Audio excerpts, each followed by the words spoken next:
For as long as I can remember, my biggest fear was that I would get into a fight with someone I loved, and they would die, and I would never be able to say I was sorry. And so to avoid this potential, I basically go through my entire life just avoiding conflict at all costs. And it goes great until I meet my ex-boyfriend. And he thrives on conflict. He searches it out, he loves it. And instead of seeing this as a potential problem, I am fascinated. And instead of thinking that maybe everyone you're fascinated by isn't someone you should date, I jump right in. And he is brilliant, he's charismatic, he's super smart. And because of this, I'm able to gloss over the fact that he is also kind of crazy. He lives life at 900 miles an hour.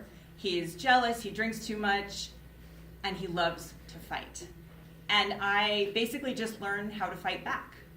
And I almost forget about that early fear of mine.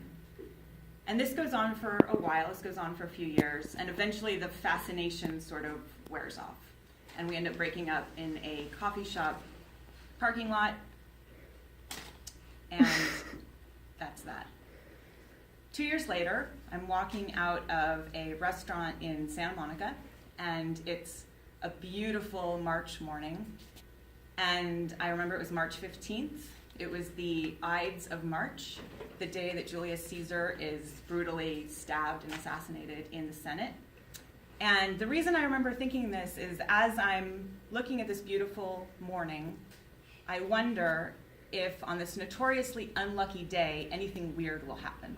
And I look down at my phone, and a friend who I never speak to has called and left a message. And I know immediately that this is bad news, and I know that it involves my ex-boyfriend.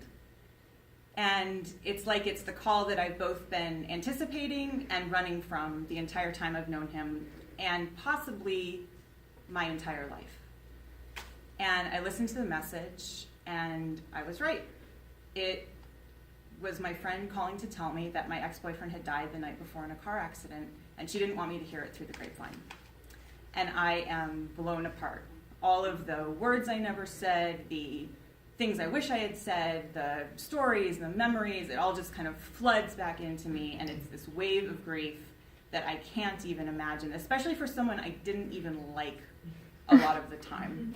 But I loved him, and where there was love, there still was love. And I know I need to go to the funeral. And as I make the 12-hour drive east, across the Mojave Desert, there are yellow flowers as far as the eye can see. I've never seen it since or before in all the times I've made that drive. And with every mile, the grief just gets stronger and deeper. And I don't know what to do. And the only thing I can come up with is that I need to feed it. And maybe it'll go away if I feed it. So when I get to New Mexico, I buy all of his favorite food. I buy Rocky Road ice cream. I buy whiskey. I listen to The Roots over and over and over. And I listen to Charles Mingus over and over and over. And I find every photo of us, and I find every photo of him, and I light candles, and I build a shrine, and nothing works. And I go to the funeral, and I see photos of us, and I see photos of him, and I hear stories, and I am with people that knew him. And I'm reminded of how different he was in the world than he was behind closed doors. And still my grief just grows and grows and grows.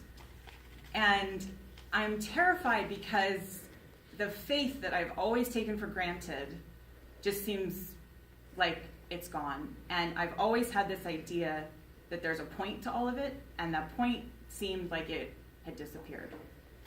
And I don't know what to do. And it's a week later, and it's the night before my 30th birthday, and I am on my knees because I have no idea what to do. And I tell God that I need him or her to show me that they're listening. And I go to bed that night, and in the middle of the night, I'm awoken by a sparkling firefly ball of light, top of a sparkler firefly thing.